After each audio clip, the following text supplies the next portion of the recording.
To me, the thing that is most suspicious of all of what happened on September 11th, 2001 is what happened to Building 7. El edificio 7 era un rascacielos de 47 pisos que formaba parte del complejo World Trade Center. Stay all that. On the last one. There's nobody up on 23? No, they evacuated everybody down. They probably went to the bus. Thank you. Yeah. The building, if you ever see a video of it, falls straight down with no resistance at all being offered from the floors beneath it. In other words, to me, it was an implosion.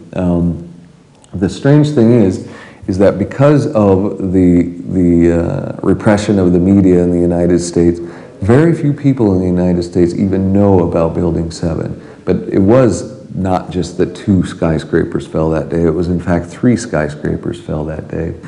What else is very little known is that within Building 7 of the World Trade Center was located the largest office of the CIA outside of Langley. There was a set of people, I believe there was a conspiracy to cause this event to happen. And one of the pieces of evidence was a BBC broadcast by one of the reporters standing with the World Trade Center 7 behind her, saying that it had collapsed. And this was this contradiction of having somebody announce something has collapsed when it's obviously in the background. But this isn't the first building that has suffered as a result. We know that part of the Marriott Hotel next to the World Trade Center also collapsed as a result of this huge amount of falling debris from 110 floors of the two twin towers of the World Trade Center. As you can see behind me, the Trade Center appears to be still burning. We see these huge clouds of smoke and ash. For the record, the BBC publicly stated it's not part of any conspiracy and nobody told them what to say on September 11th.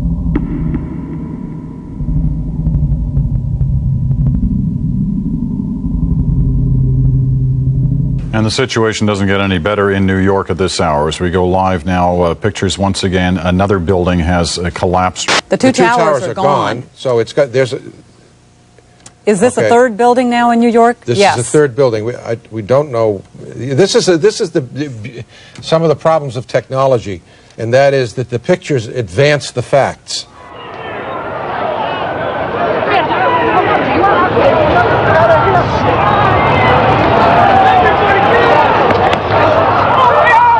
La gran pregunta es, ¿cómo es que se vino abajo el otro edificio, que estaba a una distancia de unos 70, 80 metros, 100 metros de las 2 torres gemelas? También se vino abajo. ¿Cómo se vino abajo? ¿Por la vibración? ¿Qué fue lo que pasó? Todo esto alimenta la sospecha de que estas torres evidentemente fueron atacadas por 2 aviones. Eso no hay ninguna duda. Pero que la caída de las torres fue producto de lo que en Estados Unidos llaman una demolición controlada. Y la conclusión que aparece avalada por un grupo de académicos muy importantes que se ha venido formando allá, se llama Scholars for the 9/11 Truth. Está formado por ingenieros, físicos, arquitectos, constructores de todo tipo.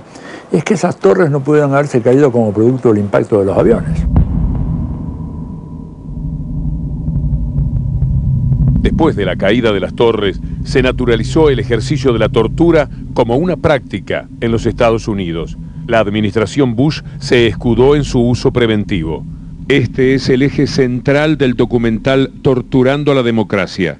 Impatience with the rule of law and the firm conviction that the commander-in-chief had the authority to ignore it would become a hallmark of the war on terror. Historically, the military has carried out battlefield interrogations and operated according to strict, bright-line rules.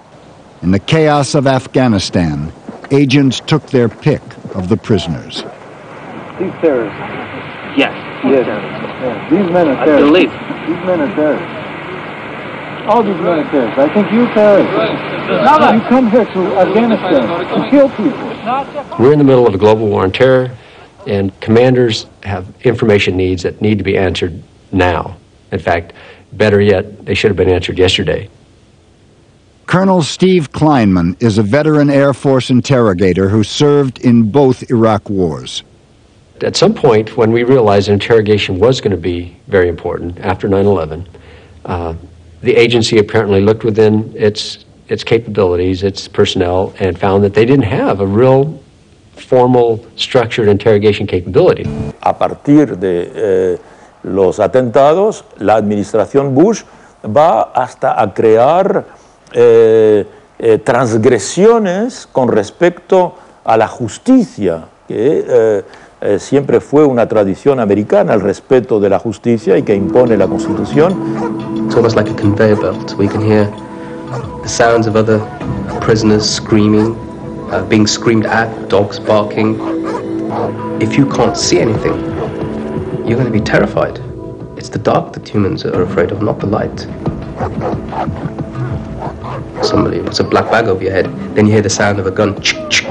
You think, oh, my head is going to be blown off. And that did happen. I heard that sort of chick sound several times. So if the Americans are doing it, and they're not accountable, then who's going to come to your rescue? They put gloves on our hands, tape the gloves to our hands so we can't take them off, and they put handcuffs on. We went around our waist down to our feet, shackled our feet together. They had destroyed all our senses, neither to see, neither to hear, neither to speak, neither to feel, nor to move our fingers. In Washington, Secretary of State Colin Powell, the most experienced military man among the president's top advisors, stepped up his defense of Geneva's half-century of war-fighting rules. We were trying to wrestle with how to fight both an enemy and an idea, and I think it came up with a wrong-headed solution, opting out of Geneva. We, after all, want our soldiers, should they be unfortunate enough to be captured, to be treated in a proper way, and yet we weren't willing to afford that to others. That seems a little counterintuitive to me. It did at the time, and it does now.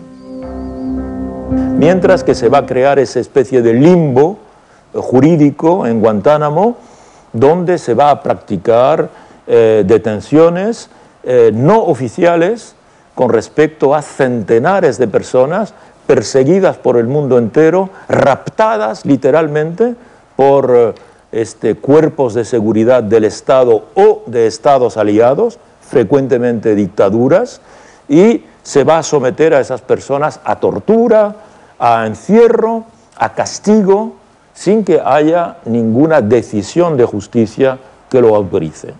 We're discussing all the legal ramifications of how we characterize the actions at Guantanamo Bay.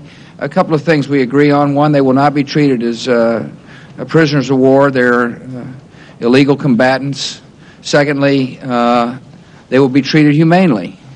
Hay una cultura del miedo que ha sido institucionalizada, que ha sido de alguna manera alentada desde arriba, y que tiene, por ejemplo, expresiones en la vida cotidiana e inclusive en el universo audiovisual de los Estados Unidos, ¿no es cierto? Series como 24 horas, por ejemplo, en donde se presenta el dilema permanente, es decir, bueno, acá tenemos terroristas que amenazan con hacer estallar un dispositivo atómico en la ciudad de Los Ángeles. Tenemos uno, ¿qué hacemos? ¿Lo torturamos o no lo torturamos para obtener la información que necesitamos? Si lo torturamos, estamos violando el derecho humano de uno, pero si no lo torturamos, ponemos en peligro la vida de 2 millones de personas. Se plantean esos dilemas sofistas, falsos, a la opinión pública norteamericana, ante la cual un ciudadano, una ciudadana desprevenido dice, no, sí, tortúrenlo, mátenlo, sáquenle la información.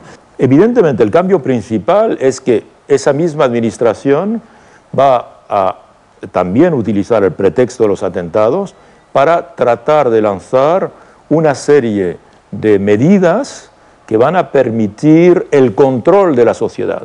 Estados Unidos era una sociedad libre y a partir de ese momento se van a multiplicar los decretos, en particular el célebre Patriot Act, que le va a dar muchos argumentos a la administración y al gobierno de Estados Unidos para poder controlar a los ciudadanos, controlar sus llamadas telefónicas, su uso de Internet, sus frecuentaciones, sus amistades, sus lecturas, etc.